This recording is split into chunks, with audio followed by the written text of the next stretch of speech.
Hi hello ನಮಸ್ಕಾರ. ಇದು ನಿಮ್ಮ ಪ್ರೀತಿಯ Aditya blog YouTube channel. Welcome to my channel. ಉತ್ತರ ಕರ್ನಾಟಕದ ರೆಸಿಪಿಯನ್ನು ನೋಡ್ತಿರುವಂಥ ನನ್ನೆಲ್ಲ ವೀಕ್ಷಕರು ಆರಾಮದಾರ ಅಂದ್ಕೊಂಡೇನ್ರಿ. ಬನ್ನಿ ವೀಕ್ಷಕರೇ, ಹಾಗಾದರೆ ಇವತ್ತು ನಾನು ಪುಂಡಿ ಪಲ್ಯ ಹೇಗೆ ಮಾಡೋದು ಅಂತ ತೋರಿಸ್ತೀನಿ ಬರ್ರಿ. ಮೊದಲಿಗೆ ನಾನು ಪುಂಡಿ ಸೊಪ್ಪನ್ನು ತೊಗೊಂಡು ಹಸನಾಗಿ ತೊಳೆದು ಅದಕ್ಕೆ ಒಂದು ದೀಡ್ ಚರಿಗೆ ನೀರು ಹಾಕಿ ನಾನು ಕುಕ್ಕರ್ ಲಾಕ್ ಮಾಡಿದೆ. ನಾನು ಹಾಗೆ ಕುದಿಸ್ಕೋತೀನಿ. ಈ ಸೊಪ್ಪನ್ನು ನಾವು ಕುಕ್ಕರ್ನಲ್ಲಿ ಇಡಬೇಕಾದ್ರೆ ನೀರನ್ನು ಜಾಸ್ತಿ ಹಾಕೋಕ್ಕೆ ಹೋಗಬೇಡಿ, ಒಂದು ದೀಡ್ ಚರಿಗೆ ಆದರೆ ಸಾಕು. ಈಗ ನಾನು ಇದನ್ನು ಗ್ಯಾಸ್ ಹಚ್ಚಿ ಗ್ಯಾಸ್ ಮೇಲೆ ಕುದಿಸೋದಕ್ಕೆ ಇಡ್ತೀನಿ.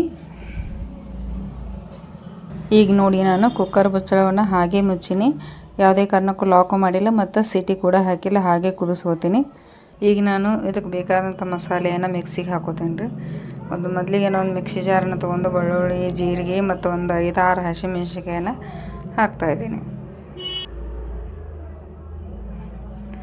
ನಂತರ ಇದಕ್ಕೆ ರುಚಿಗೆ ತಕ್ಕಷ್ಟು ಉಪ್ಪನ್ನು ಹಾಕ್ತೀನಿ ರೀ. ಸ್ವಲ್ಪ ಅರಿಶಿನ ಪುಡಿಯನ್ನು ಹಾಕೋತೀನಿ. ರುಚಿಗೆ ತಕ್ಕಷ್ಟು ಉಪ್ಪು ಹಾಕೊಂಡ ನಂತರ ಇದಕ್ಕೆ ನಾನು ಸ್ವಲ್ಪ ಅರ್ಧ ಚಿಟಿಕೆ ಅರಿಶಿನ ಪುಡಿಯನ್ನು ಹಾಕೋತೀನಿ. ಅರಿಶಿನ ಪುಡಿ ನಾವು ಡೈರೆಕ್ಟಾಗಿ ಮೇಲೆ ಕೂಡ ಹಾಕ್ಬೋದು, ನಾನು ಈಗ ಇಲ್ಲೇ ಹಾಕೋತಾ ಇದ್ದೀನಿ. ಇದಾದ ನಂತರ ನಾನು ಇದಕ್ಕೆ ಸ್ವಲ್ಪ ಬೆಲ್ಲವನ್ನು ಹಾಕೋತೀನಿ, ಯಾಕಂದರೆ ಪುಂಡಿ ಸೊಪ್ಪು ಹುಳಿ ಇರ್ತೈತಿ, ಅದಕ್ಕೋಸ್ಕರ ಬೆಲ್ಲವನ್ನು ಹಾಕ್ಕೊಂಡು ಇದನ್ನು ಮಿಕ್ಸಿಗೆ ಹಾಕೋತೀನಿ. ಇದಕ್ಕೆ ನಾವೀಗ ಜೀರಿಗೆ, ಬೆಳ್ಳುಳ್ಳಿ, ಮೆಣಸಿನಕಾಯಿ, ಬೆಲ್ಲ ಮತ್ತು ಅರಿಶಿನ ಪುಡಿ, ಉಪ್ಪು ಎಲ್ಲವನ್ನು ಹಾಕ್ಕೊಂಡು ಈಗ ಮಿಕ್ಸಿಗೆ ಹಾಕೊಂಡು ನೋಡಿ, ನಾನು ಇದ್ರಾಗಿರುವಂಥ ಜೀರಿಗೆ, ಬೆಳ್ಳುಳ್ಳಿ, ಮೆಣಸಿನ್ಕಾಯಿ ಎಲ್ಲ ಸಣ್ಣಾಗುವಂಗೆ ಈಗ ಮಿಕ್ಸಿಗೆ ಹಾಕ್ಕೊಂಡಿನಿ. ನೋಡಿ ಎಷ್ಟು ಸಣ್ಣಾಗಿದೆ ಅಂತ. ನಾವು ಈ ರೀತಿ ಸಣ್ಣಾಗಿ ಹಾಕೋಬೇಕು. ಈಗ ಇದಕ್ಕೆ ನಾನು ರುಬ್ಬಿದಂಥ ಮಸಾಲೆಗೆ ನಾನು ಒಂದಿಷ್ಟು ಹಸಿ ಶೇಂಗಾನ ಹಾಕೋತೀನಿ ರೀ. ಈ ಶೇಂಗಾ ನಾವು ಈಗ ಭಾಳ ಸಣ್ಣಗೆ ಹಾಕೋಬಾರ್ದು, ಒಂದು ಸ್ವಲ್ಪ ಅರ್ಧಂಬರ್ಧ ಮಿಕ್ಸಿಗೆ ಹಾಕಬೇಕು. ನೋಡಿ, ನಾನು ಈಗ ಇದನ್ನು ಶೇಂಗಾ ಕೂಡ ಮಿಕ್ಸರ್ಗೆ ಹಾಕ್ಕೊಂಡೀನಿ. ನೋಡಿ, ಹಿಂಗೆ ನಾವು ಅವಳು ಅರ್ಧಂಬರ್ಧ ಮಿಕ್ಸರ್ಗೆ ಹಾಕಬೇಕು, ತೀರಾ ಸಣ್ಣ ಆಗಬಾರ್ದು ಶೇಂಗಾ. ನಾವು ಶೇಂಗಾ ಹಂಗೆ ಪೂರ್ತಿನೇ ಹಾಕಿರಿ ನಡೆಯುತ್ತೆ, ವಯಸ್ಸಾದವ್ರು ಇರ್ತಾರಲ್ಲ, ಅದಕ್ಕೋಸ್ಕರ ಅಲ್ಲಿಗೆ ಬರೋದಿಲ್ಲ ಅಂಥೇಳಿ ನಾನು ಮಿಕ್ಸಿಗೆ ಹಾಕ್ಕೊಂಡೀನಿ. ನೋಡಿ, ಈ ರೀತಿ ಮಸಾಲೆ ಸಣ್ಣ ಆಗಬೇಕು. ನೋಡಿರಿ, ಈಗ ಪುಂಡಿ ಪಲ್ಯ ಕುದ್ದತನ ನೋಡೋಣ. ಒಂದು 15 ನಿಮಿಷ ಕುದ್ದತಿ, ಯಾಕಂದರೆ ನಾನು ಕುಕ್ಕರ್ ಮುಚ್ಚಳವನ್ನು ಲಾಕ್ ಮಾಡಿಲ್ಲ, ಅದಕ್ಕೋಸ್ಕರ ಒಂದು 15 ನಿಮಿಷ ಬೇಕಾಗ್ತಿದ್ದು. ನೋಡಿ, ಕುದ್ದತಿ, ಚೆನ್ನಾಗಿ ಕುದ್ದತಿ, ಬಿಸಿ ಇರುತ್ತೆ, ನೋಡ್ಕೊಂಡು ಕೈಲೇ ನೋಡಿರಿ ಚಲೋ ತಂಗೆ ಕುದ್ದತ್ತೀಗ. ಇದನ್ನು ನಾನು ಒಂದು ಜಾಳ್ಗಿ ಚಮಚೆಲಿಂದ ನಾನು ಇನ್ನೊಂದು ಪಾತ್ರೆಗೆ ತಕ್ಕೋತೀನಿ ರೀ. ಕಡ್ಯಾಕ ನೀರಿಂದ ಕಡ್ಯಾಕ ತಕ್ಕೋತೀನಿ. ನೀರು ತುಂಬ ಬಿಸಿ ಇರ್ತೈತಿ, ಹುಷಾರಾಗಿ ತಕ್ಕೊಳ್ಳಿ, ಕೈ ಮೇಲೆ ಅದು ಚೆಲ್ಲಿದ್ರೆ ಕಷ್ಟ ಬೇಕು. ನೋಡಿರಿ, ಇಷ್ಟೊಂದು ನೀರು ಹೊದಾಡ್ತಿರ್ತಾವೆ, ನಾವು ತಕ್ಕೋಬೇಕಾರೆ ಅಗದಿ ಹುಷಾರಂಗೆ ತಕ್ಕೋಬೇಕು, ಕೈ ಮೇಲೆ ಅದು ಚೆಲ್ತೈತಿ. ಈ ಪುಂಡಿ ಸೊಪ್ಪನ್ನ ತಕ್ಕೊಂಡ ನಂತರ ಇದನ್ನು ನಾವು ಏನು ಮಾಡ್ತೀನಿ, ಕಡಿಮೆ ಉರಿಗೆ ಅಂದರೆ ಗ್ಯಾಸ್ ಹಚ್ಕೊಂಡು ಕಡಿಮೆ ಉರಿಗೆ ಇಟ್ಕೊಂಡು ನಾನು ಇದನ್ನು ಗ್ಯಾಸ್ ಮೇಲೆ ಕುದಿಸ್ಕೋತೀನಿ. ಇದಕ್ಕೆ ನಾನೀಗ ಸ್ವಲ್ಪ ಗೋಧಿ ರವೆಯನ್ನು ಹಾಕೋತೀನಿ. ಮಸಾಲೆ ಹಾಕಿದ ಕುದಿಯೋ ಮಟ್ಟ ಯಾವುದೇ ಕಾರಣಕ್ಕೂ ಇದನ್ನು ತಿರುವಾಡಕ್ಕೆ ಹೋಗಬೇಡಿ. ಈಗ ನಾನು ಇದಕ್ಕೆ ರುಬ್ಬಿಟ್ಟಂಥ ಒಂದು ಮಸಾಲೆಯನ್ನು ಹಾಕೋತೀನಿ. ಶೇಂಗಾ, ಜೀರಿಗೆ, ಬೆಳ್ಳುಳ್ಳಿ, ಹಸಿಮೆಣ್ಸಿನ್ಕಾಯಿ ಇವನ್ನೆಲ್ಲ ಏನು ಹಾಕಿನಲ್ರಿ, ಇವನ್ನೆಲ್ಲವನ್ನು ಮಿಕ್ಸಿಗೆ ಹಾಕಿದ್ದೇನೆ ಬಳದಕ್ಕೆ ಹಾಕೋತೀನಿ. ನೋಡಿ, ನಾನು ಇದನ್ನು ಈ ರೀತಿ ಗ್ಯಾಸನ್ನು ಕಡಿಮೆ ಇದ್ರೊಳಗೆ ಇಟ್ಟೀನಿ. ಜೋರಾಗಿಟ್ಟರೆ ಇದು ಹತ್ತತ್ತೆ, ಅದಕ್ಕೋಸ್ಕರ ಕಡಿಮೆ ಉರಿ ಇಟ್ಟಿಲ್ಲ, ಅದನ್ನು ಕುದಿಸ್ಕೋಬೇಕು. ಈಗ ನಾನು ಇದೆಲ್ಲ ಮಸಾಲೆಯನ್ನು ಬಳದು ಹಾಕಿ ಇದಕ್ಕೆ ನಾನು ಒಂದು ಬಟ್ಲ ನೀರನ್ನು ಹಾಕ್ತೀನಿ ರೀ.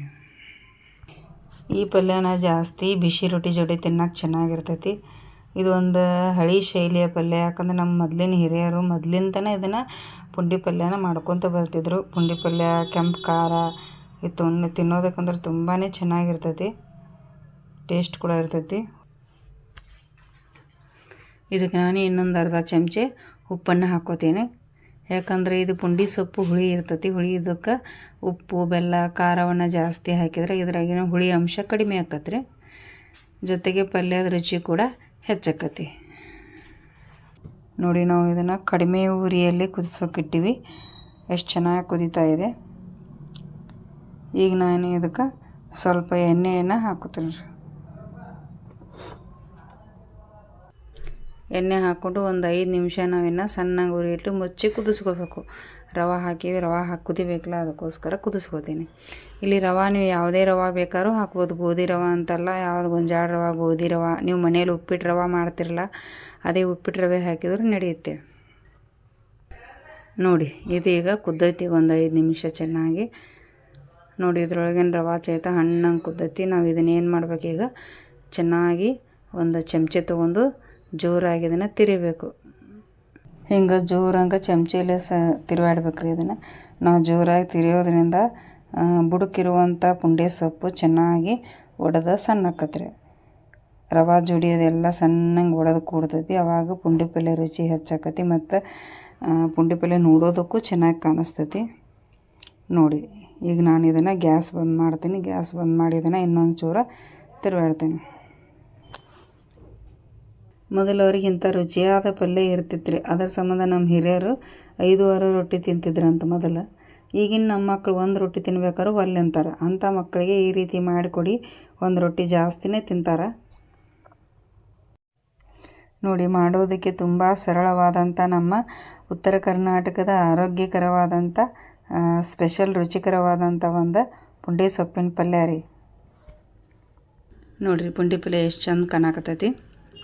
ಈ ವಿಡಿಯೋ ನಿಮ್ಗೆ ಇಷ್ಟ ಆಗಿದೆ ಅನ್ಕೋತೀನಿ. ಇಷ್ಟ ಆದರೆ ಪ್ಲೀಸ್ ಸಬ್ಸ್ಕ್ರೈಬ್ ಮಾಡಿ, ಶೇರ್ ಮಾಡಿ, ಕಮೆಂಟ್ ಮಾಡಿ, ಚಿಕ್ಕದೊಂದು ಲೈಕ್ ಮಾಡೋದನ್ನು ಮರಿಬೇಡಿ ಅಂತ ಹೇಳ್ತಾ ಮುಂದಿನ ವಿಡಿಯೋದಲ್ಲಿ ಭೇಟಿಯಾಗೋಣಂತ್ರಿ. ಬಾಯ್.